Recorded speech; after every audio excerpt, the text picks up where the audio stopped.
এটা এমন একটা মেয়ের লাশ, যেই মেয়ে হচ্ছে সেই আমাদের যেই যুবকদের নেতা আল হাসান ওয়াল হুসাইন সাইয়্যিদা শাবাবি আহলিল জান্নাহ, জান্নাতের সমস্ত যুবকদের সর্দার হাসান এবং হুসাইনের মায়ের লাশ। এটা কোনো সাধারণ লাশ নয়, বুকটা গৌরবে ফুলে গিয়েছে। কবরকে বোঝায়, কবর খবরদার, ফাতেমার লাশ তোমার কবরে দাফন করলাম, খবরদার ফাতেমার সঙ্গে যেন এক চুল পরিমাণ কোনো খারাপ ব্যবহার না করা হয়। সঙ্গে সঙ্গে আল্লাহ কবরের জবানকে খুলে দিলেন। কবর বলছে, এই আবু যর গিফারি, কার সঙ্গে কথা বলছো তুমি? এটা কবর, এটা 3.5 হাত মাটির ঘর। এখানে বাপের পরিচয় দিয়ে কাজ হবে না, মায়ের পরিচয় দিয়ে কাজ হবে না, নেতার পরিচয় দিয়ে কাজ হবে না। এই কবর তার সঙ্গেই ভালো ব্যবহার করবে যার কাছে আছে ভালো আমল। আস্তে ঠিক বললেন কেন? জয় বলেন, কথা ঠিক আছে কিনা বলে। আল্লাহ বলছেন ওয়া আমিলুস সলিহাত, যারা ভালো আমল করবে। 3 নাম্বার ওয়া তাওয়াসাউ বিল হক, যারা হকের পথে দাওয়াত দিবে। 4 নাম্বার ওয়া তাওয়াসাউ বিস সবর, যারা সুখে দুঃখে সবর করবে। 1 সপ্তাহের উপরে আওয়াজ দিয়ে বলেন সবাই, তিনি কে? আমার তো মনে হয় ডান থেকে নিয়ে এই পুরো মাহফিলে যারা আমরা এসেছি, আমার মনে হয় আমরা সবাই মধ্যবিত্ত পরিবারের সন্তান। তোমরা যারা আমাকে চেনো, আমার ওয়াজে আমি একবার বলেছিলাম মধ্যবিত্ত পরিবারের সন্তান মানেই এক একটা ব্র্যান্ড। যুবক ভাইরা, সাইকেল দিবেন চলবে, বাইক দিবেন চলবে, কার দিবেন চলবে, বলবেন হেঁটে আসো তাও আমার চলবে। ভাত দিবেন, ডাউল দিবেন চলবে, ভাত দিবেন, ভর্তা দিবেন চলবে, ভাত দিবেন আর কিছুই দিবেন না, 1 গ্লাস পানি আর একটা মরিচ দিবেন, পান্তা ভাত হলেও আমার চলবে, কারণ আমি মধ্যবিত্ত পরিবারের সন্তান। অতএব যারা মধ্যবিত্ত পরিবারের সন্তান হয়েও ধৈর্যের পরিচয় দিবে, আল্লাহ বলছেন ইন্নামা ইউওয়াফাস সাবিরুনা আজরুহুম বিগাইরি হিসাব, কিয়ামতের দিন আল্লাহ তাদেরকে বিনা হিসাবে জান্নাত দিয়ে। পড়েন সবাই সুবহানাল্লাহ। আল্লাহ সবাইকে 4টা আমল অনুযায়ী জীবন চালাবার তৌফিক দান করুক। পড়েন সবাই আমিন। সবাই 2 হাত তোলেন, সবাই বামের ভাইরা ডানের ভাইরা সবাই 2 হাত তোলেন, বলেন সবাই হুজুর। না, হুজুরটা আসতে হয়ে গেছে। আচ্ছা সবাই একটা কাশি দেন। আমার পরে কেউ কথা বলবে আর? আচ্ছা বলেন সবাই হুজুর। আর কিছু না, আর কিছু না, আমি অ্যালাউ করবো না, কারণ আমার সময় নেই, আমাকে যেতে হবে। তাহলে আমি দোয়া করবো না, আপনার কথা বলবেন। কোনটা হবে? হয় দোয়া নয় আপনার কথা বলে শেষ করে দিবেন, যে কোনো একটা। আচ্ছা আমি গেলে বলবে, ঠিক আছে। তাহলে আমি আর দোয়া করবো না, এখানে যে হাত তোলাচ্ছি এটাই শেষ কথা। দোয়া করতে হবে। আচ্ছা বলেন সবাই হুজুর। আমরা দোয়ার সময় কোন রকম সেলফির জন্য বিশৃঙ্খলা করব না। বলেন সবাই হাত তুলে জোরে সোরে ইনশাআল্লাহ। আমি দোয়ার সময় কেউ সামনে আসবা না, যখন নেমে যাব তখন আসবা, হাত মিলাবা, সুযোগ থাকলে সেলফিও তুলবা, বাট মেহেরবানি করে দোয়া হবে জাস্ট 2 মিনিট। কেউ ডান মামা, এই যে শোনাওনি, এই যে বসো বসো, ওখানে বসো বসো। সবাই দুরূদ শরীফ পড়ুন, আল্লাহুম্মা সাল্লি আলা মুহাম্মদ ওয়া আলা আলি মুহাম্মদ। ভাই তাহলে আমাকে উঠতে হবে। স্যার কথা বলুন। আচ্ছা হ্যাঁ, আমি কথা বলুক আমি চাই, কিন্তু আমাকে আমার দ্বিতীয় মাহফিল যাওয়া লাগবে, কারণ অলরেডি সময় আপ, তাই না? তো স্যার সালাম দিক, স্যার সালাম দিক, স্যারকে দেন ভাই 30 সেকেন্ড প্লিজ, মেহেরবানি করে। আচ্ছা আচ্ছা, কেউ কথা বললে কথা বলুক, নয় দোয়া হবে, যে কোনো একটা। হ্যাঁ দোয়া করে দিব আমি। আচ্ছা আলহামদুলিল্লাহি রাব্বিল আলামিন ওয়াসসালাতু বসো বসো বসো والصلاة والسلام على سيد الأنبياء والمرسلين وعلى آله وأصحابه أجمعين বক্তার পর মধ্যপাড়া লাল জামে মসজিদ আজকে এই প্রোগ্রামটা আয়োজিত হয়েছে আল্লাহ যুবক ভাইদেরকে নিয়ে মুরব্বী আব্বা জানদেরকে নিয়ে অল্প সময় সূরা আল আসর থেকে তাফসীর পেশ করেছি আমার কথায় ভুল ভ্রান্তি হতে পারে ভুলগুলো ক্ষমা করে দিয়ে সবাইকে তুমি সঠিক কথা অনুযায়ী আমল করার তৌফিক দান করে দাও আল্লাহ আমাদের পক্ষ হতে যাদের জনম দুঃখিনী আম্মা জান জনম দুঃখী আব্বা জান বিদায় নিয়ে অন্ধকার কবরে চলে গিয়েছে সকলের কবরকে তুমি জান্নাতের বাগান হিসেবে কবুল এবং মঞ্জুর করে নাও আল্লাহ আল্লাহ রাব্বুল আলামিন অনেকে অর্থ দান করেছে কেউ কম কেউ বেশি যারা এই অর্থ দিয়ে সহযোগিতার হাত বাড়িয়েছে সকলের দানকে তুমি তোমার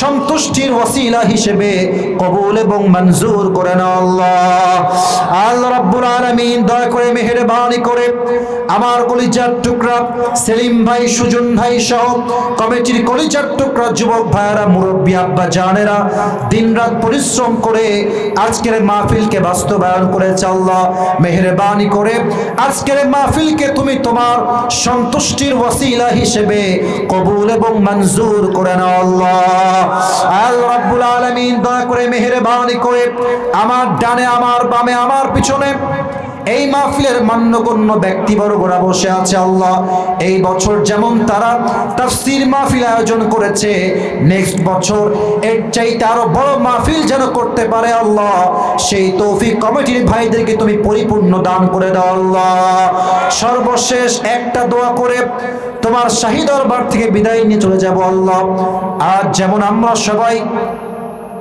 এই মাহফিলে একসঙ্গে বসতে পেরেছি জান্নাতুল ফেরদাউসে সবাই যেন একসঙ্গে মেহমান হতে পারি সেই তৌফিক আমাদের সবাইকেই তুমি দান করে দাও আল্লাহ রব্বানা তাকাব্বাল মিন্না ইন্নাকা আনতাস সামিউল আলিম ওয়া তুব আলাইনা ইন্নাকা আনতাত তাওয়াবুর রহিম রব্বিরহামহুমা কামা রব্বায়ানি সগীরা رب ارحمهما كما ربياني صغيرا سبحان ربك رب العزة عما يصفون وسلام على المرسلين والحمد لله رب العالمين আবার দেখা হবে একদিন ইনশাআল্লাহ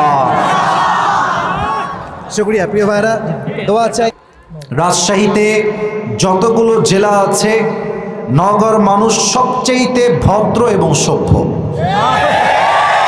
না এটা আজকে প্রথম বলছি না আগেও বলেছি অন্য অন্য জেলাও ভালো খারাপ বলি নাই তবে নগর মানুষ একটু নম্র ভদ্র এটা খুব আমি খেয়াল করেছি তো আমরা যারা নম্র ভদ্র আছি এটা প্রমাণ আজকে করবো না ইনশাআল্লাহ সবাই আল্লাহ সবাইকে শেষ পর্যন্ত দোয়া করে বাসায় যাওয়ার তৌফিক দান করুন পড়না আমিন আমার কাছে সময় খুবই অল্প 10 মিনিট নিব ভূমিকায় বাকি 40 মিনিট আমি একটা সূরা থেকে তাফসীর পেশ করার ট্রাই করব এন্ড দেন আমি আমার আপন জায়গায় আপনাদের আপন জায়গায় আসলে আজকের এই প্রোগ্রামটা আমার রাখার কোনো কথাই ছিল না তবে কমিটির ভালোবাসা এখানে আমাদের সেলিম ভাই আছে আমাদের ভাই কি নাম আপনার সুজন ভাই আছে আমাদের সবাই পরিচিত ভাইয়েরা এরা তো তাদের মাধ্যমে দাওয়াতটা কনফার্ম করেছি আপনাদের ভালোবাসায় আজকে এসেছি আমাকে 1 ঘন্টা সময় আজকে দেওয়া যাবে না ইনশাআল্লাহ শুরুতে কয়েকটা কথা বলতে চাই ভূমিকায় দেশ নিয়ে 2 মিনিট যুবকদেরকে নিয়ে 8 মিনিট বাকি 40 মিনিট তাফসীর হবে কথা কি আমার ঠিকঠাক আছে নাকি 2 মিনিট দেশকে নিয়ে 2টা কথা বলতে চাই দেশটা কি এখন পরাধীন না স্বাধীন তোমরা তো আস্তে কথা কও কেন পরাধীন না স্বাধীন আমার এই 2 হাত দেখেন তো একজন যুবক এরকম 2 হাত পেতে দিয়ে বুকের তাজা রক্ত দিয়ে শহীদ হয়েছিল যুবকটার নাম কি শহীদ আবু সাইদ সে তার জীবন দিয়ে প্রমাণ করেছে মুসলমানরা বেঁচে থাকলে বীর পুরুষের মতো বাঁচে কাপুরুষের মতো নয় দ্বিতীয় কথা সে প্রমাণ করেছে আমার বুকে তোমরা গুলি চালাও আমার বুকের তাজা রক্ত দিয়ে আমি শহীদ হওয়ার জন্য প্রস্তুত আছি, বাট আমার মাথা কখনো বাতিলের সামনে নত হবে না যুবক ভাইরা। আমি চাই আগামীতে একটা নির্বাচন হবে, সুষ্ঠু নির্বাচন। তবে আমি এখানে রাজনীতি করবার জন্য আসি নাই, আমি আগে এটা ডিক্লেয়ার দিলাম, আমি কোনো রাজনৈতিক সংগঠনের সঙ্গে জড়িত নই। তবে আমি মনে করি প্রত্যেকটা ভদ্র ঘরের যুবকদের রাজনীতি করা দরকার। এই জন্য এই দেশকে চেঞ্জ করতে হলে রাজনীতি করেই চেঞ্জ করতে হবে যুবক ভাইরা, ঠিক কিনা বলো? আমি দুইটা দাবি পেশ করতে চাই আজকে নওগাঁর এই মাটিতে, মিডিয়ার সামনে, আমার নওগাঁ কলিজার টুকরা যুবক ভাইদের সামনে, মুরব্বীদের সামনে। এক, দেশে অনেক শাসক এসেছে, অনেক শাসক চলে গিয়েছে, অনেক দেখেছি আমরা। তবে আমাদের দাবি এবার দুইটা, আমরা আগামীতে এই দেশে কোনো নারীকে ক্ষমতায় দেখতে চাই না। আপনারা সবাই দ্বিমত না একমত? দুই নাম্বার দাবি খুবই loud and clear, because time is too short, সময় কম, কথা অনেক বেশি। দুই নাম্বার কথা, শুধুই যে পুরুষ চাই ক্ষমতায়, ব্যাপারটা exactly it's not like that. আমরা এমন একজন পুরুষকে আগামীতে প্রধানমন্ত্রী হিসেবে দেখতে চাই, যিনি একই সময়ে এই দেশের প্রধানমন্ত্রী হবেন এবং তার যোগ্যতা এতটা হাইলি কোয়ালিফাইড হবে, আমাদের দেশের প্রধানমন্ত্রী একই সময়ে প্রধানমন্ত্রীও হবেন এবং তিনি চাইলে জাতীয় মসজিদ বাইতুল মুকাররমে দাঁড়িয়ে জুমার খুতবা দেওয়ার যোগ্যতাও রাখবেন। এমন নেতা আমরা আগামীতে চাই কি চাই না? দেশের প্রধানমন্ত্রী যদি হয় জাতীয় মসজিদ বাইতুল মুকাররমের খতিব, ও নওগাঁর ভাইরা, সেই দেশে কি আর সুদ থাকবে? আস্তে কেন সুদ থাকবে? ঘুষ থাকবে, চাঁদাবাজি থাকবে, ধর্ষণ থাকবে, পুরো দেশটাই সোনার বাংলাদেশ হয়ে যাবে, ঠিক কিনা বলে? আল্লাহ এমন দেশ গঠন করার তৌফিক সবাইকে দান করুক, পড়েন সবাই আমিন। যারা এসেছেন সবাইকে বলবো মাহফিলটাকে অবজার্ভ করার জন্য, just to observe this program. সবাই একবার ডানে বামে সবাই মিলে পুরো মাহফিলটা একবার সবাই দেখেন, সবাই দেখেন। ওকে সোনামণি এইদিকে, এবার এইদিকে, এই যে এইদিকে। আমার অবজারভেশন যা বলছে, আজকের এই নওগাঁর মাহফিলে যত শ্রোতা এসেছে, আমার বিশ্বাস 90% বেশি কলিজার টুকরা যুবক ভাই আজকের মাহফিলে এসেছে। আল্লাহ যুবকদেরকে ইসলামের সৈনিক ওমরে ফারুক রাদিয়াল্লাহু তাআলা আনহুর মতো কবুল এবং মঞ্জুর করুক, পড়েন সবাই আমিন। আমি এই কোরআন থেকে 40 মিনিট তাফসীর পেশ করব, তার পূর্বে জাস্ট কয়েকটা মিনিট আমি যুবকদেরকে অ্যাড্রেস করে কিছু কথা বলতে চাই। আমি আমার মা বোনদের জন্য অ্যাড্রেস করে কিছু কথা বলতে চাই, বলা যাবে নাকি যাবে না? সবাই একটা কাশি দেন। নারায়ে তাকবীর। আমাকে একজন যুবক সেই দিন জিজ্ঞেস করছে, হুজুর অতীতে অনেক খারাপ ছিলাম, জুয়া খেলেছি, নেশায় আসক্ত ছিলাম, পর্নোগ্রাফি দেখতাম, হারাম রিলেশনশিপে ছিলাম, বাট সব কিছু ভুলে আমি আল্লাহর রাস্তায় নতুন জীবন শুরু করতে চাই। আমি আমার নতুন জীবন শুরু করব কেমনে? তোমরা আমার ওয়াজের এই 5টা মিনিট আমাকে সময় দিয়ে দিল দিয়ে শোনো। আমার বিশ্বাস এই 5টা মিনিটের বক্তব্য, এই যে এরা মার খাবে আমার হাতে, মার খাবা না। এই যে কমিটির ভাই, আপনি পেছনে যান, পেছনে কথা না ভাই, এটা করো না ভাই প্লিজ, তোমাদের পায়ে আমার আর না। আমাকে 5টা মিনিট মনোযোগ দিয়ে শুনবেন যুবক ভাইরা, রাজি আছেন তো সবাই ইনশাআল্লাহ? আমি আলোচনা শুরুই করছি যুবকদের জন্য কিছু ইনস্ট্রাকশন দিয়ে। আমি আমার আলোচনার ভূমিকা দিচ্ছি। অতীতের জীবনকে ভুলে নতুন একটা দিনদার জীবন, আল্লাহর রাস্তার জীবন, একটা সুন্দর জীবন শুরু করতে আমরা সবাই চাই কি চাই না? যারা অতীতের খাতাকে মুছে ফেলে নতুন জীবন শুরু করতে চান, তাদের জন্য আজকে আমি অধমের ছোট্ট কয়েকটা কথা। যদি আপনি আপনার অতীতকে ভুলে নতুন জীবন শুরু করতে চান, the first condition is you have to be repent to your Lord. প্রথম কাজ হচ্ছে অতীতে যত গুনাহ হয়ে গেছে আজকে আল্লাহকে বলবেন, আল্লাহ আমি আমার অতীতের সমস্ত গুনাহের জন্য অনুতপ্ত হলাম এবং তোমার কাছে ওয়াদা করলাম I will never ever repeat the same mistakes again in my life. আল্লাহ যা হয়ে গেছে হয়ে গেছে, এটা আমার পাস্ট ছিল, এটা আমার অতীত ছিল। আল্লাহ তোমাকে আমি ওয়াদা করলাম আমি আগামীতে এই অন্যায়গুলো আর কখনো করব না। আল্লাহ তুমি আমাকে মাফ করে দাও। আল্লাহ বলছে, বান্দা যখন তুই মাফ চাবি, তোর চোখের এক ফোঁটা পানি নাকের ডগায় আসার আগেই আমি আল্লাহ তোর জীবনের সব গুনাহ খাতা মাফ করে দিব। লা তাকনাতু Mir রাহমাতিল্লাহ, never lose hope from the mercy of your Lord. যত গুনাহ হয়ে যাক রবের রহমত থেকে নিরাশ হয়ে যেও না। ইন্নাল্লাহা ইয়াগফিরু যুনুবা জামিআ। হাত তোলো, রবের কাছে তওবা করো। আল্লাহ বলছে, বান্দা তওবা করতে দেরি, আমি আল্লাহর ক্ষমা করতে দেরি হবে না। সুবহানাল্লাহ পড়েন। So tawbah is the first step for a person who intends to walk in the path of religion. যদি কেউ আল্লাহর রাস্তায় ফিরে আসতে চায়, প্রথম শর্তই তওবা। নওগাঁর প্রিয় ভাইরা, প্রথম শর্ত কি? মাশাআল্লাহ, নওগাঁর মানুষ কথা বললে বাঘের মতো গর্জন দিয়ে এরা কথা বলে। বলেন সবাই, প্রথম শর্ত। ডানে সাউন্ড আছে, বামে কোনো সাউন্ড নাই। মুরব্বী সমস্যা নাই, মুরব্বীরাও এখানে সব যুবকের মতো বসে আছে, ঠিক কিনা বলে? প্রথম শর্ত কি? আর একবার বলেন সবাই, প্রথম শর্ত কি? তওবা। দুই নাম্বারটা একটু জটিল, একটু জটিল। যদি তুমি তোমার জীবনকে পরিবর্তন করে নতুন জীবন শুরু করতে চাও,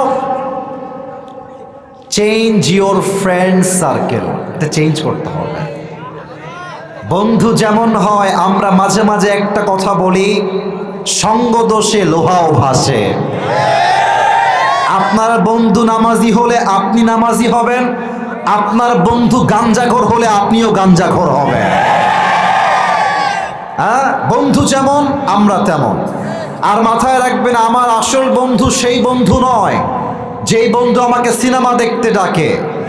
আমার আসল বন্ধু সেই বন্ধু নয় যেই বন্ধু আমাকে হারাম প্রেম করতে ডাকে। আমার আসল বন্ধু সেই বন্ধু নয় যেই বন্ধু আমাকে পার্কে মেয়ে দেখে মজা নেওয়ার জন্য ডাকে।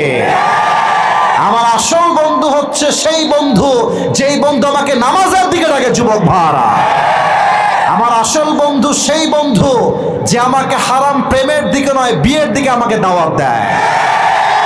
So please, if you want to change your life, first of all you have to change your friend circle. তবে হ্যাঁ, আমি তোমাদের একটা কথা বলে দিতে চাই যুবক ভাইরা, ইনশিওর করে তোমার বাপ মা ছাড়া আশেপাশে যত মানুষ দেখতে পাও সব স্বার্থপর, সব স্বার্থপর। বাপ মা ছাড়া সন্তানের কল্যাণ আর কেউ চায় না যুবক ভাই। তো সবাই চাইবে তুমি যেমন খ্যাত আছো খ্যাত থাকো, সবাই চাইবে তুমি যেমন মূর্খ আছো মূর্খই থাকো। আর তোমাকে নিয়ত করতে হবে, ये दिन दिन नहीं है, मुझे अपना दिन बदलना ही होगा। আমার দিন পরিবর্তন করতে হলে আমাকেই পরিবর্তন করতে হবে। আশেপাশের স্বার্থপর মানুষ আমার জীবন পরিবর্তন করতে পারবে না। তো যখন ফ্রেন্ড সার্কেল চেঞ্জ করবা, একটু দাড়ি রাখবা, টুপি পরবা, বলবে কিরে হুজুর, কিরে টিটকারি মারবে, বলবে কিরে ভালোই তো হুজুর হয়ে গেছিস আজকাল, 5 ওয়াক্ত নামাজ পড়ছিস, দাড়িও আছে, জঙ্গিবাদ হয়ে গেলে নাকি রে? বলবা হ্যাঁ আমি জঙ্গি হয়েছি, কয়েকজনকে মারবো আমি টার্গেট করেছি, তার মধ্যে তোর নামটা প্রথম লিস্টে আছে। আমার কলিজার টুকরা নওগাঁর ভাইরা, দুনিয়ার মানুষ হচ্ছে এমন যে আপনার 99টা ভালো কাজ দেখেও আপনার প্রশংসা করবে না, একটা খারাপ গুণ পাইলে বদনাম করে ভরায় ফেলবে। আর আল্লাহ হচ্ছেন সেই সত্তা, যেই সত্তা আপনার 99% ভুলগুলোকে মাফ করে দিয়ে একটা গুণের জন্য আপনাকে জান্নাতি বান্দা হিসেবে কবুল করে নেবেন। এজন্য নিজেকে পরিবর্তন করতে চাইলে নিজের বন্ধুত্বকে চেঞ্জ করো। বেদিন তোমার বন্ধু হবে না, যে 5 ওয়াক্ত নামাজি দিনদার সে হবে তোমার প্রকৃত বন্ধু। যুবক ভাইরা, ঠিক কিনা বলো? সর্বশেষ এটা বলে আমি আমার মূল তাফসীরে ফিরে যাব। আপনারা একটা নাম আমাকে বলবেন, আশা রাখছি আপনার নামটা জানেন, এটা অজানা কোনো নাম নয়। পাকিস্তানের একজন টপ ফেমাস ক্রিকেটার, যিনি আগে ছিলেন ক্রিকেটার, পরে হয়েছেন প্রধানমন্ত্রী, তার নাম কি বলতে পারবেন? Imran Khan, right answer. ওনার একটা কথা আমার কলিজায় লেগেছে, যেটা আমি 3 নাম্বার পয়েন্টে উল্লেখ করতে চাই। আগেই আমি বাংলায় বুঝাই দেই, তারপরে তার কথা আমি কোট করব।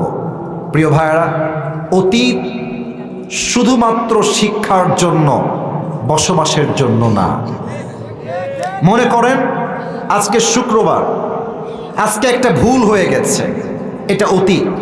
কালকে শনিবার শুরু হবে, আজকের শুক্রবার বসবাসের জন্য নয়।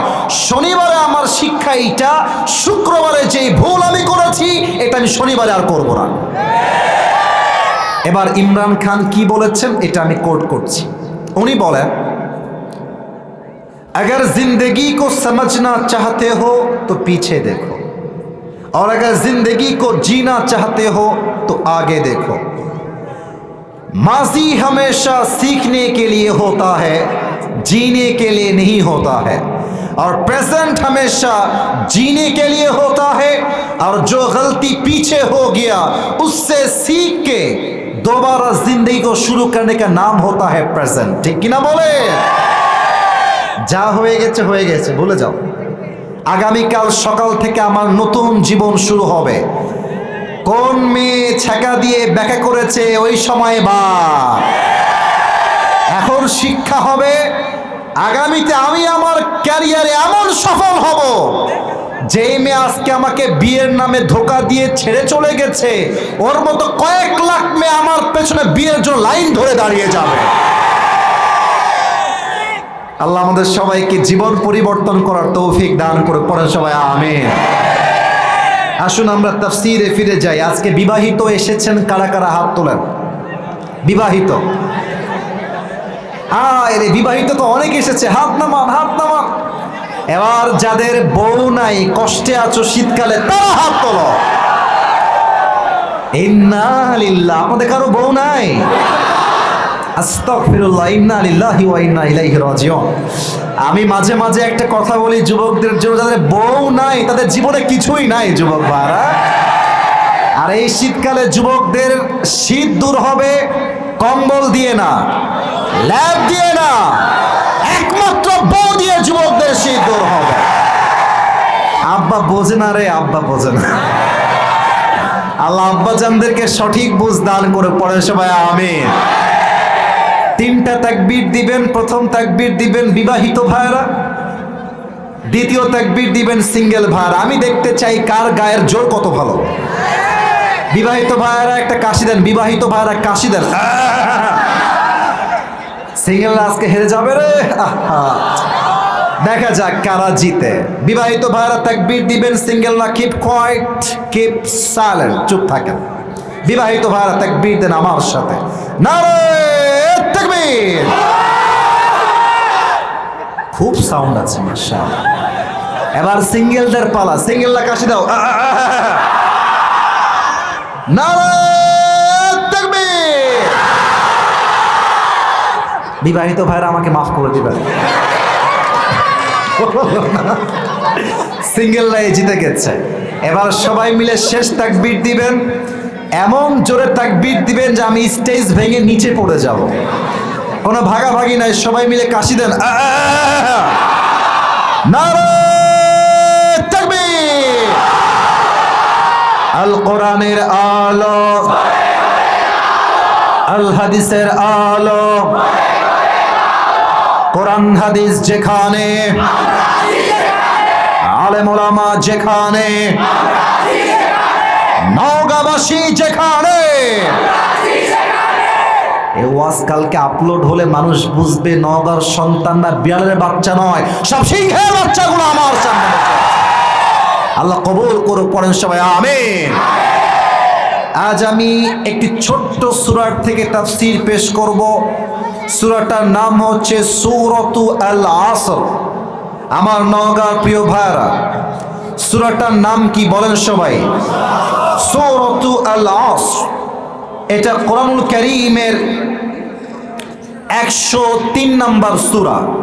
সবার থেকে শুনতে চাই 100 কয় নম্বর সূরা? মাশাআল্লাহ। এই সূরার রুকু সংখ্যা হচ্ছে জাস্ট একটা। বলেন সবাই কয়টা? এই সূরার আয়াত সংখ্যা হচ্ছে মোট 3টা। বলেন সবাই কয়টা? এটা কোরআনুল কারীমের 30 নম্বর পারায় অবস্থিত এবং প্রত্যেকটা সূরার 2টা চ্যাপ্টার থাকে। একটা হচ্ছে মাদানী চ্যাপ্টার আর একটা হচ্ছে মাক্কি চ্যাপ্টার। তো সূরাতু আল আসর এটা মাদানী সূরা নয়, এটা হচ্ছে মাক্কি সূরা। সুবহানাল্লাহ পড়বেন না আপনারা সবাই? This was the basic knowledge of this surah. এটা হচ্ছে সূরাতু আল আসরের একটা প্রাথমিক জ্ঞান দিলাম। আসুন আমরা সময়কে ওয়েস্ট না করে সময়টাকে কাজে লাগাবা ট্রাই করি তাফসীরের মাধ্যমে। সূরাতু আল আসর যদিও বা ছোট্ট একটা সূরা, মাত্র 2 লাইনের সূরা। আপনারা হয়তো একটা প্রবাদ বাক্য জানেন সবাই, আমি জাস্ট প্রথমটা বলছি, দ্বিতীয়টা আপনারাই বলবেন। আমরা মাঝে মাঝে বলি ছোট মরিচের, এটাই চাচ্ছিলাম, ছোট মরিচের। অনেক মুরব্বী বলবে হুজুর মাত্র 2 লাইনের সূরা আপনি তাফসীর করবেন। আব্বাজান, এটা হচ্ছে এমন একটা সূরা, এই সূরার ব্যাখ্যা যদি কেউ পড়ে, এর তাফসীর কেউ যদি পড়ে, এর ইন্টারপ্রিটেশন বা এক্সপ্লেনেশন কেউ যদি স্টাডি করে, সেটা অনুভব করবে মনে হবে আল্লাহ তাআলা যেন একটা ছোট্ট একটা ঝিনুকের মধ্যে পুরো একটা আটলান্টিক মহাসাগর ঢুকিয়ে দিয়েছে। সুবহানাল্লাহ। এর ব্যাখ্যা এতটা হাই ভলিউম, এত বিশাল ব্যাখ্যা ছোট্ট একটা এই সূরা। আসুন আমরা সূরার তাফসীর শুরু করি। আল্লাহ তাআলা বলছেন ওয়াল আসর। আসর দ্বারা উদ্দেশ্য হচ্ছে 3টা। আমি খুব বেশি ডান বাম করলাম না, সোজা ব্যাখ্যায় আসলাম। আল আসর দ্বারা উদ্দেশ্য মোট কয়টা? 1। আল্লাহ বলছেন by the passage of time, সময়ের কসম, ইতিহাসের কসম। আচ্ছা, আমরা যখন কোনো বিষয়ে কসম কাটি, আল্লাহর কসম আমি তোমারে ছাড়বো না, আর সেও তারে ছাইড়া দেয় টাকলাকে বিয়ে করে। আজকালকার মানুষ কসম দিয়েও মিথ্যা বলতে সময় নেয় না, যুবক ভাইরা, ঠিক কিনা বল? এবার বলেন তো, আমরা যখন কসম কাটি কার নামে কাটি? ডানে আসলেই সব স্ট্রং। বলেন সবাই বামের ভাইরা, কার নামে কসম কাটি আমরা? আল্লাহর নামে আমরা কসম করি, কিন্তু আল্লাহ এবার নিজেই কসম করছেন। তার মানে আমরা আল্লাহর নামে কসম করে এটা বুঝাই দেই যে আমি কিন্তু এই কথা মিথ্যা বলবো না, আমি কিন্তু সত্য বলছি। কসম কার? আমার রবের কসম। তাহলে আল্লাহ যখন কোনো জিনিস দিয়ে কসম করবেন, জিনিসটা কি কম দামি হবে না বেশি দামি হবে? বেশি দামি হবে। আল্লাহ বলছে সময়ের কসম। এই পৃথিবীতে সবচাইতে গুরুত্বপূর্ণ হচ্ছে সময়, আর মানুষের কাছে সবচাইতে অবহেলিত বিষয়ের নামও হচ্ছে সময়। নিঃশ্বাস নিলাম, 1 সেকেন্ড শেষ। কথা বলছি, আরো 1 সেকেন্ড শেষ। এক একটা মিনিট পার হচ্ছে, প্রত্যেকটা যুবক মুরব্বী মা বোন এক একটা সেকেন্ড পার হচ্ছে, আমরা কবরের দিকে আরেকটা ধাপ সামনে এগিয়ে যাচ্ছি। আল্লাহ বলছেন সময়ের কসম, 1 নাম্বার আল আসর দ্বারা সময় উদ্দেশ্য। আচ্ছা, 2 নাম্বারটা বোঝাতে হলে আমাকে একটা এক্সাম্পল দিতে হবে। আল আসর মানে হচ্ছে নিংড়ানো, চিপড়ানো। আচ্ছা, লুঙ্গি ধুয়েছেন, লুঙ্গি তো লুঙ্গি আপনি চিপড়াবেন না আপনি? আচ্ছা, এটার উদ্দেশ্য চিপড়ানো কেন? এটা আমার হাতে কি বোতল, বল এটার নাম কি? মনে করেন আমার কাছে এরকম লম্বা লম্বা 2টা আম আছে, 2টা আম। আমি কি চাইলে এই বোতলে আমটা আস্ত ঢুকাইতে পারবো না? যদি আমি চাই যে আমের স্বাদটা আমি নিব, তাহলে আমি বৌদ্ধ, খ্রিস্টান, আল্লাহ বলছেন পুরো পৃথিবীর মানুষ আজকে ক্ষতিগ্রস্তের শামিল। আমি বোঝাবার জন্য জাস্ট একটা এক্সাম্পল দিব। আজকালকার নারীরা অধপতনের এতটা চূড়ান্ত পর্যায়ে গেছে, আজকালকার মেয়েরা বোরকা পরে পর্দার জন্য নয়, হারাম প্রেম করবে, বাপ মার থেকে লুকায় করবে, বোরকাকে তারা হাতিয়ার হিসেবে ইউজ করে। যুবক, ইন্নাল ইনসানা লাফি খুসর, সব মানুষ হচ্ছে ক্ষতিগ্রস্ত। তো মেয়েরা কেন ক্ষতিগ্রস্ত? নাম্বার 1, মেয়েরা পর্দা করে আল্লাহর জন্য নয়, নিজেকে প্রেম করে বাপের থেকে মায়ের থেকে আড়াল করবার জন্য। ঠিক না বলে? 2 নাম্বার আর একটা এক্সাম্পল আমি আমার প্রিয় বোনদের জন্য বলতে চাই। মেয়েরা ক্ষতিগ্রস্ত কেন? মেয়েদের ডিমান্ড অনেক বেশি। অনেক বিবাহিতরা আমাকে মেসেজ দেয়, হুজুর আমার বউয়ের যে ডিমান্ড, আমি ওকে ডিভোর্স দিয়ে দেবো, ওকে আমি রাখবো না। এক ছেলে আমাকে সেদিন, হাসবেন না, এটা হাসির কথা না, যুবকরা যদি বিয়ে না করো বুঝবা না, বিয়ে করলে বুঝবা কত ধানে কত চাল। এক যুবক বলছে আমার বউ সেদিন আমাকে বলছে যে জান তুমি জানো আমার বান্ধবীর জামাই তাকে আইফোন 16 প্রো ম্যাক্স কিনে দিয়েছে, তুমি কি জানো?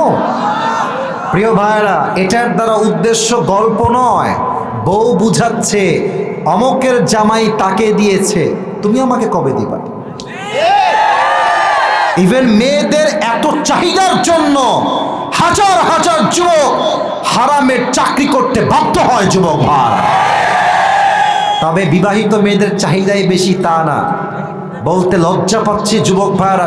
টু বি অনেস্ট, সব মেয়েকে আমি কখনো এক পাল্লায় মাপি না, তবে কিছু মেয়েদের চাহিদা এত বেশি, এরা আইফোন 16 প্রো ম্যাক্স পর্যন্ত কক্সবাজার পর্যন্ত চলে যায়। আল্লাহ এদেরকে হেদায়াত দান করুক, পড়েন সবাই আমিন। আল্লাহ বলছেন ইন্নাল ইনসানা লাফি খুসর, পৃথিবীর সমস্ত মানুষ ক্ষতিগ্রস্তের শামিল। এর মাঝে মেয়েরাও বলো যুবক ভাই, আছে না নাই? আচ্ছা, মুরব্বীরা ক্ষতিগ্রস্তের শামিল কেন? মুরব্বীরা, আমি আপনাদের পায়ে হাত রেখে কথা বলছি, পায়ে হাত। আমি আপনাদের কারো শত্রু নই, প্রত্যেকটা মুরব্বী হচ্ছে আমাদের কলিজার টুকরা, নয়নের মণি। যুবক ভাইরা, ঠিক কিনা বলে? আমি এই যে এখনই মাহফিল থেকে আসছিলাম, যখন রাস্তায় আমি দেখছি মুরব্বী আব্বা জানরা চায়ের দোকানে বসে বাম পায়ের উপরে ডান পা তুলে দিয়ে, আচ্ছা বলেন, হাসবেন, আমি কি মিথ্যা বললাম না সত্যি বললাম? প্রমাণ চান? আমি বলি, আমি যদি এখন ওয়াজ বাদ দিয়ে এখান থেকে নেমে যাই স্টেজের বাহিরে, যদি আমি হেঁটে বেড়াই মাঝখান দিয়ে, আমি কয়েকজনের পকেটে হাত দিব, আমি গ্যারান্টি দিয়ে বলবো কারো পকেট থেকে না, কারো পকেট থেকে অবশ্যই একটা বিড়ির প্যাকেট বের হবে। আল্লাহ বলছেন ইন্নাল ইনসানা লাফি খুসর, পৃথিবীর সমস্ত মানুষ ক্ষতিগ্রস্তের শামিল। 3 নাম্বার, আমি আমার যুবক ভাইদেরকে অ্যাড্রেস করে একটা কথা বলতে চাই। দেখো, আমি মনে করি এখনকার যুবকদের নষ্ট হওয়ার সবচেয়ে বড় কারিগর হচ্ছে অ্যান্ড্রয়েড ফোন আর স্মার্টফোন। যুবক ভাই, এটা যে কত মারাত্মক আমি আপনাদেরকে বোঝাইতে পারবো। রাত বাজে 11টা, আপনি বেডে গিয়েছেন যে গিয়েই ঘুমায় যাব, ঢুকলেন টিকটকে, ঢুকলেন ফেসবুকে, ঢুকলেন ইউটিউবে, মাথা রেখেছিলেন বেডে রাত 10টার সময়, রাত 4টা বেজে যায়, তবুও আপনার ফেসবুকে স্ক্রল শেষ হয় না। এই স্মার্টফোনের আসক্তি থেকে বের হওয়ার দরকার যুবক ভাইয়ারা, বলো সবাই, আছে না নাই? আল্লাহ বলছেন দুনিয়ার সমস্ত মানুষ ক্ষতিগ্রস্তের শামিল, তবে 4 গুণ যেই ব্যক্তির মাঝে আছে তাকে সফল ব্যক্তি হিসেবে ঘোষণা দিয়েছে একজন। আওয়াজ দিয়ে বলেন সবাই, তিনি কে? এই 4টা গুণ মুখস্থ শুনতে চাই সবার থেকে। নাম্বার 1, ইল্লাল্লাযীনা আমানু, except those who have faith। 1 number, আল্লাহ বলছেন সফল হলো তারা ঈমান এনেছে যারা। قد أفلح المؤمنون, আল্লাহর কাছে সফলতার মাপকাঠি হচ্ছে ঈমান। যার ঈমান আছে, টাকা নাই, পয়সা নাই, বাড়ি নাই, গাড়ি নাই, নওগাঁর সবচাইতে গরিব ঘরের সন্তান, আল্লাহ বলছে বান্দা তুই যতই গরিব হ, ঈমান যেহেতু আছে তুই আমার কাছে সবচাইতে কাছের এবং প্রিয় বান্দা। সুবহানাল্লাহ। একটু ব্যাখ্যা না করলে ঈমানের মর্মার্থ বুঝে আসবে না। আমাদের বাংলাদেশের রাজধানীর নাম কি? উত্তরটা একটু আস্তে হয়ে গেছে।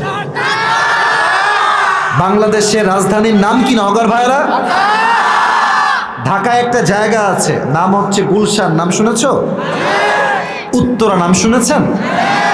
তারপরে বসুন্ধরা, যমুনা ফিউচার, ধানমন্ডি নাম শুনেছেন?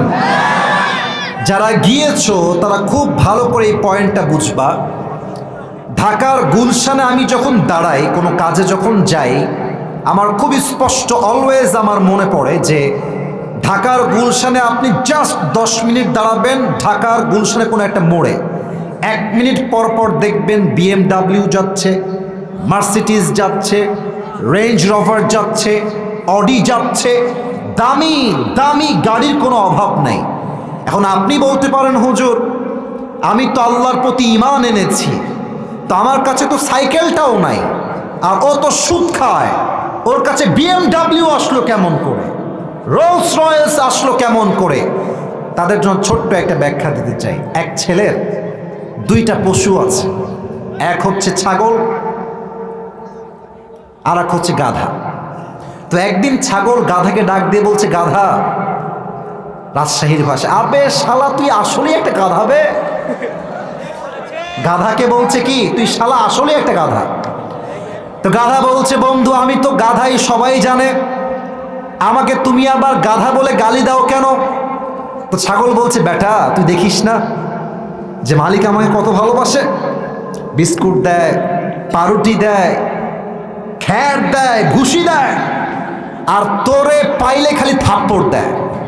তো গাধা বলছে, বন্ধু কথা তুমি ঠিকই বলেছ, মালিক তোমারে বড্ড ভালোবাসে। তো বন্ধু তুমি কি খেয়াল করেছো মালিক কি তোমাকে আগের থেকেই ভালোবাসতো না ইদানিং ভালোবাসে? ছাগল বলছে, বন্ধু তাই তো, মালিক তো আমাকে আগে ভালোবাসতো না, ইদানিং খুব বেশি ভালোবাসে। গাধা বলছে, বন্ধু একবার উপরের দিকে তাকাও, আকাশ দেখো। বলছে কি হয়েছে বলো? বলছে আকাশের দিকে তাকায় দেখো, সামনে কুরবানির চাঁদ উঠেছে, কয়েকদিন পরে তোমার জবাই হবে, তাই তোমাকে জনমের খাওয়া খাওয়াচ্ছে, খেয়ে নাও, সময় কিন্তু বেশি দিন আর বাকি নাই। যদিও বা আমার যত্ন কম, হয়তো আমি শাকসবজি কোনো মতো খেয়ে বেঁচে আছি, বাট আমার সময় সামনে এটা নয়, আমার সময় যেমন আছে চলবে, বাট তোমার সময় কিন্তু বন্ধু বেশি দিন বাকি নাই।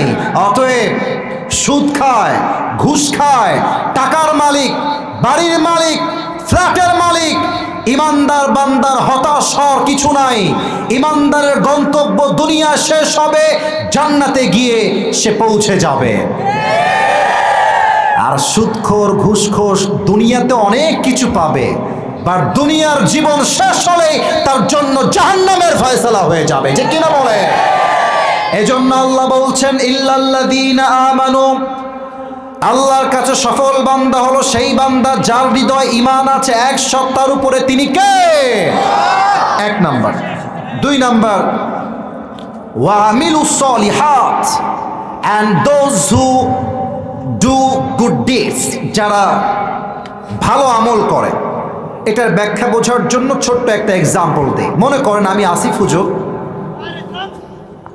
এখান থেকে বের হয়ে গেলাম, বের হয়ে আপনাদের নওগাঁর সদরের সবচেয়ে বড় মডেল মসজিদে গিয়ে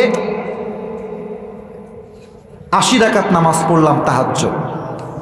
এটা কোনো কমন ফ্যাক্ট না, আমাদের দেশের নেতারাই 80 রাকাত তাহাজ্জুদ পড়ে, কিন্তু তারা এখন বাংলাদেশ না ইন্ডিয়ায় পালিয়ে গিয়েছে। তা আমার কথা হচ্ছে, আপনি যদি এতই তাহাজ্জুদ গুজার হন, আপনার দিল্লি ভাগতে হয় কেন যুবক ভাইরা?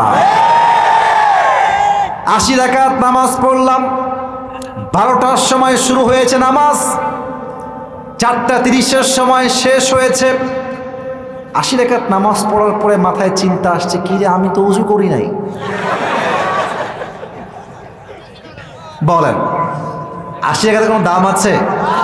আচ্ছা, আমার ডানে আমার মুরব্বী আব্বাজান বসে আছেন, উনি মাহফিল থেকে বের হয়ে অজু করলেন, সুন্দর করে পবিত্র হলেন, পবিত্র হয়ে একমাত্র কেবলামুখী হয়ে আল্লাহর সন্তুষ্টির জন্য 80 রাকাত নয় 2 রাকাত আদায় করলেন। এবার বলেন, আমার 80 রাকাতের দাম বেশি না মুরব্বীর 2 রাকাতের দাম বেশি? কেন? এটা বেশি আমল নয়, এটা ভালো আমল। 29 নম্বর পারা 1 নম্বর পৃষ্ঠা সূরাতুল মুলকের 2 নম্বর আয়াত, আল্লাহ তাআলা বলছেন, আল্লাযী খালাকাল মাউতা ওয়াল হায়াতা লিয়াবলুয়াকুম আইয়ুকুম আহসানু আমালা। আমি আল্লাহ জীবন দিয়েছি, মরণ দিয়েছি, জাস্ট চেক করতে চাই তোমাদের মাঝে কে কত ভালো আমল করে আমার কাছে ফিরে আসে। সুবহানাল্লাহ পড়েন সবাই। আল্লাহর কাছে বেশি আমলের দাম নাই, হাদিসটা সবার মুখস্থ। আখলিস দীনাকা ইয়াকফিকা আল আমালুল কলিল। এই বান্দা, 100 রাকাত লাগবে না, 2 রাকাত পড়, ইখলাস নিয়ে পড়। 100 রাকাতের চাইতে 2 রাকাতটা আমি আল্লাহর কাছে সবচাইতে দামি হয়ে যাবে, ঠিক কিনা বলেন? আচ্ছা বলেন, যেই মাটিতে বসে আছেন এই কবরে যখন আপনাকে রাখা হবে, বাপ দাদার পরিচয় দিয়ে ছাড় পাওয়া যাবে? যাবে যাবে যাবে যাবে? একটা হাদিস বলছি, শেষ হাদিস। বলেন তো, নবীজির সবচেয়ে কাছের কলিজার টুকরা মেয়ের নাম কি ছিল? কেন ভয় পান? কেন ভয় পান? বলেন, নাম ছিল কি? রাদিয়াল্লাহু তাআলা আনহা। আর একটা প্রশ্ন করতে চাই, মুরব্বীরা, যুবকেরা অ্যাক্টিভ হন, জোরে উত্তর দেন। বলেন তো, ফাতেমার স্বামীর নাম কি ছিল? আলী রাদিয়াল্লাহু তাআলা আনহু। বাচ্চারাও পারে। শেষ প্রশ্ন, আশা করছি সঠিক উত্তর পাবো সবার থেকে। ওনাদের সংসার থেকে জাস্ট 2টা সন্তান দুনিয়াতে আগমন করেছিল। 1 নাম্বার হাসান, 2 নাম্বার মাশাআল্লাহ, I got the right answer from all the people. 1 number Hasan, 2 number. ভালো আমলের দাম কত বেশি এটা বোঝাবার জন্য এটা আমার শেষ ঘটনা, এটা আমার শেষ হাদিস। ফাতেমা রাদিয়াল্লাহু তাআলা আনহা একদিন বসে বসে রুটি বানাচ্ছেন। রুটি বানানোর জন্য দেখবেন আটা ছেনতে হয়, আটা। তো উনি বসে বসে আটা ছেনছেন, আলী ঘরে প্রবেশ করেছে। তো আলী খুব খেয়াল করে দেখছে ফাতেমা রুটি বানাবে, আটা ছেঁকছে। দেখছে ফাতেমার 2 চোখ দিয়ে অঝরে পানি ঝরছে, 2 চোখ দিয়ে পানি পড়ছে। তো স্বামী তো স্বামীই হয়, স্বামী বইয়ের সব সহ্য করতে পারে, বাট বইয়ের 2 চোখের পানি সহ্য করতে পারে না, ঠিক কিনা বলেন যুবক ভাই? তো আলী দৌড় দিয়ে আসছে ফাতেমার কাছে, বলছে, ফাতেমা, তোমার চোখের কোঠায় পানি কেন? Why you are crying? তুমি কাঁদছো কেন ফাতেমা? ফাতেমা বলছে, কিছু না, এমনি সমস্যা নেই, আপনি আপনার কাজ করেন। অ্যাভয়েড করছে।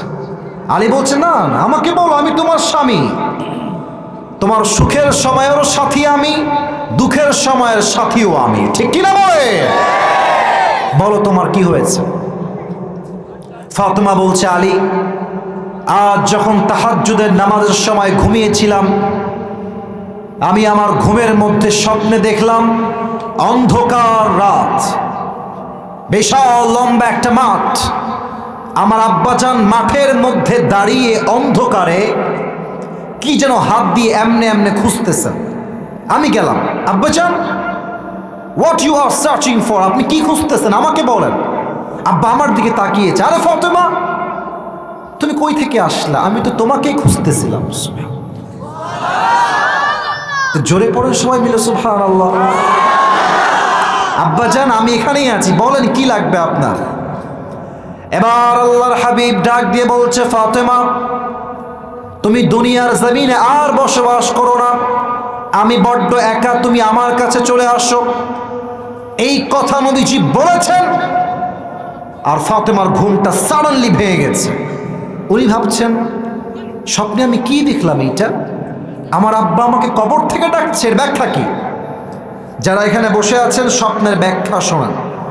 যদি আপনাকে আপনার বাবা কবর থেকে ডাকে যে বাবা তুমি আমার কাছে চলে আসো, যদি আপনাকে আপনার মা কবর থেকে ডাকে যে বাবা তুমি আমার কাছে চলে আসো, এই স্বপ্নের ব্যাখ্যা এসেছে আপনার হায়াত বেশি দিন আর বাকি নাই। এটা হচ্ছে স্বপ্নের ব্যাখ্যা। তো আমাদের ব্যাখ্যা ভুল হলে হতেও পারে, বাট নবীজি যাই কবর থেকে ডাকছেন, নবীর ডাকা কি কখনো ভুল হতে পারে নওগাঁর ভাইরা? না, হতে পারে না। এটা ফাতেমার স্বপ্ন শুনে আলী বুঝে গিয়েছে যে আমার বউটা হয়তো আর বেশি দিন দুনিয়াতে থাকবে না। এবার আলী নিজেও কান্না শুরু করে দিয়েছে ফাতেমার সাথে। ফাতেমা বলছে, আলী থামেন, কাঁদছেন কেন? কুল্লু হাইয়িন মাইয়িত, প্রত্যেকটা জীবিত মানুষকে একদিন মৃত্যুর স্বাদ গ্রহণ করতে হবে, কেউ ভাগতে পারবে না, আমিও পারবো না। আলী থামেন, স্টপ। আলী বলছে, ফাতেমা কয়েকদিন আগে আমার কলিজার টুকরার প্রিয় নবী বিদায় নিয়ে চলে গেছে, ওই আঘাতটাই তো আমি সহ্য করতে এখনো পারি নাই। সে আঘাতের যন্ত্রণা এখন আমার বুকে অটল আছে। এর মাঝে যদি আমার কলিজার টুকরা একমাত্র বউ ফাতেমার বিদায় হয়ে যায়, আমি কাকে নিয়ে বাঁচবো? ফাতেমা আমার তো কেউ থাকবে না দুনিয়াতে বেঁচে থাকার মতো। ফাতেমা বলছিল, থামেন, স্থির হন, টেনশন করবেন না। তবে আমি আপনাকে আমার মৃত্যুর পূর্বে 3টা ওসিয়ত করে যেতে চাই। নওগাঁর ভাইরা, লুক অ্যাট মাই 3 ফিঙ্গার্স, 3 আঙ্গুল দেখেন, বলেন সবাই কয়টা ওসিয়ত? নওগাঁর সাউন্ড তো এরকম হয় না, বলেন সবাই কয়টা? 1 নাম্বার ওসিয়ত, আলী মন দিয়ে শুনবা। আমি ফাতেমা তোমার একমাত্র বউ, হাসান এবং হোসাইনের মা, নবীজির একমাত্র কলিজার টুকরা মেয়ে ফাতেমা হলাম আমি হয়তো তোমার বউ হিসেবে তোমাকে অনেক আঘাত করেছি, অনেক কষ্ট দিয়ে ফেলেছি, তুমি আমাকে মাফ করে দিও, মরে যাব তো, মাফ করে দিও। আলী বলছে, কেমনে মাফ করবো, কিসের মাফ? আরে আমার বউ আজীবন আমার খেদমত করেছে, আমার বউয়ের চুল পরিমাণ কোনো ভুল হয় না, আমি স্বামী হিসেবে সাক্ষ্য দিচ্ছি, আমার বউয়ের মতো চরিত্রবান বউ আর কেউ হতে পারে না, ঠিক কিনা বলে? যাও, তোমাকে মাফ করে দিলাম, কোনো ভুল নাই যদিও বা, সব মাফ। 2 নাম্বারটা বলো। এটা একটু মজার ছলে বলতে চাই। ফাতেমা বলছে, আলী আমি মরে গেলে তোমার যেখানে মন চায় করবা বিয়ে, সমস্যা নেই, তো শর্ত আছে একটা, আমার হাসান আর হোসাইনের যেন কোনো কষ্ট না হয়। আর আমাদের যুগের এই মেয়েরা যারা আছে, মরার সময় যখন বেঁচে থাকে স্বামীকে বলে, এই এদিকে আসো। স্বামী বেচারা মাসুম, নিষ্পাপ, কিছুই বোঝে না, কি হয়েছে বলো, বলে এই তোমার ডান হাত আমার মাথায় রাখো। রাখলাম, বলো কি বলবো? বলছে, আমার মাথার কসম খেয়ে বলো তুমি জীবনেও দ্বিতীয় বিয়ে করবা না। তো এক স্বামী বড্ড চালাক, বউ বলছে, স্বামী আমি যদি মরে যাই তুমি কোনোদিন দ্বিতীয় বিয়ে করবা না তো? तो स्वामी बोलছে, बीवी तुम क्या बात कर रहे हो, अगर तुम मर जाओगे तो मैं पागल बन जाऊंगा और पागल जो चाहे वही कर सकता है। बोलছে, বউ তুমি কি বললা? তুমি মরে গেলে আমি পাগল হয়ে যাব, আর পাগল যা মন চাই তাই করতে পারে, ঠিক কিনা বলে? তার মানে মাঝে মাঝে প্রশ্ন যেমন হয় উত্তর তেমন হওয়ার দরকার আছে, ঠিক কিনা?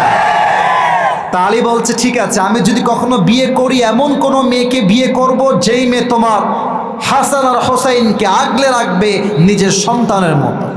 ঠিক আছে, যাও, ডান। 3 নাম্বারটা বলো, লাস্ট অ্যান্ড ফাইনাল।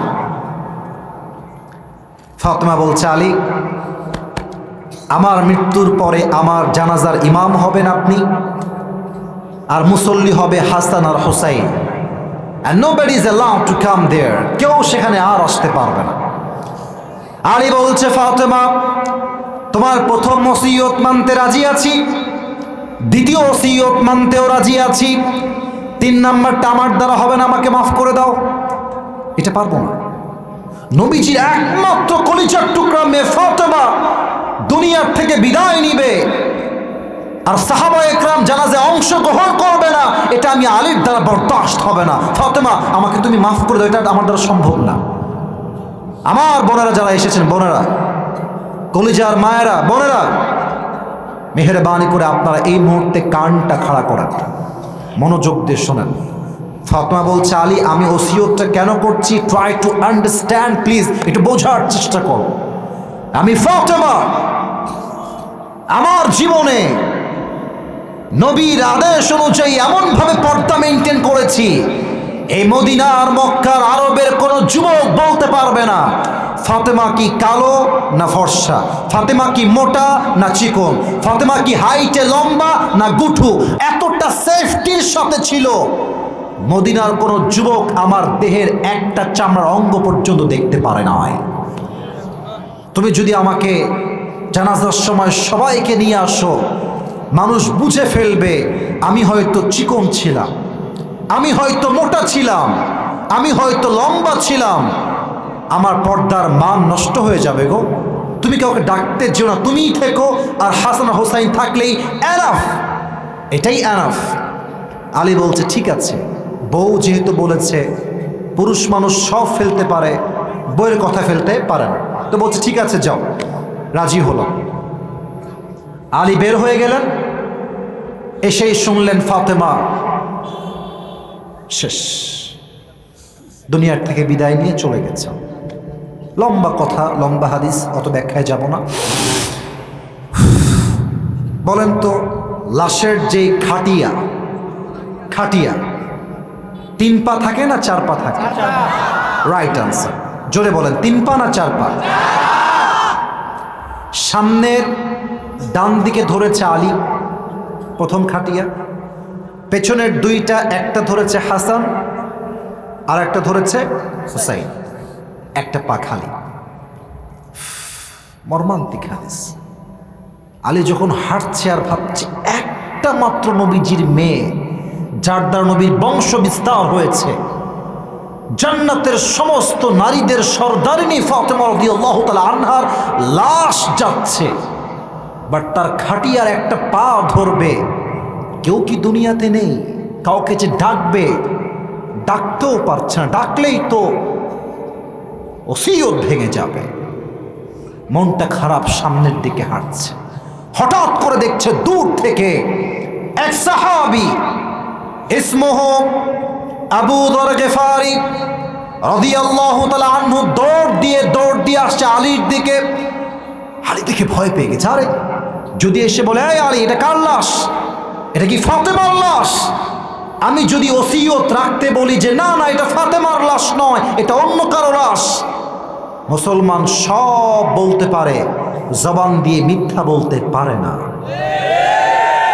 আর যদি বলি ফাতেমার লাশ, তবে তো আমার স্ত্রী 3 নাম্বার যে ওসিয়তটা ছিল, একমাত্র 3 জন থাকবে, আর কেউ অ্যালাউড না, ওসিয়ত তো ভেঙে যাবে। কি উত্তর দিব? আলী টেনশনে চেহারা লাল হয়ে গেছে। আবু যর গিফারি দৌড় দিয়ে এসে খাটিয়া বাম পা ধরেছে আর বলছে আলী, এত চিন্তা করো না, টেনশন নাই, কিছুই ভাঙে নাই, আমাকে আল্লাহ তোমার কাছে পাঠিয়ে দিয়েছে। ধরো খাটিয়ার কাঁধ ধরো। 4 জন মিলে গিয়ে লাশটাকে কবরের পাশে রেখেছে। যখন লাশটা কবরে নামাবে, আবু যর গেফারি ভাবছে মনে মনে, কার লাশ নামাবো আজকে কবরে? মন বলছে এটা সাধারণ কোন নারীর লাশ নয়, এটা নবীজির একমাত্র কলিজার টুকরা মেয়ে ফাতেমার লাশ, সাইয়্যিদাতু নিসাই আহলিল জান্নাহ। এটা এমন একজন নারীর লাশ যেই নারী হবে জান্নাতের সমস্ত নারীদের নেতা, সর্দারিনী।